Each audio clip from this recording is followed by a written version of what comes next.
Это вертикальный печь-камин.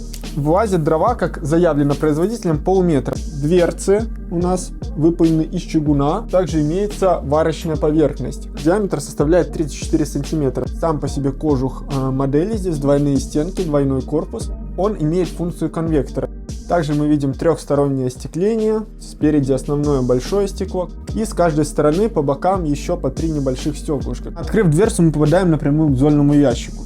Достаточно больших размеров, большого объема. Также снизу мы видим колосник. Сверху у нас имеется пламя-отсекающий зуб. Закрываем снизу полностью и почти полностью прикрываем шибер. И мы видим, что очень быстро начало падать интенсивность горения. Камин на регулировке откликается. При столь компактных размерах она в себе сочетает и печь-камин, и отопительную печь, и варочную плиту.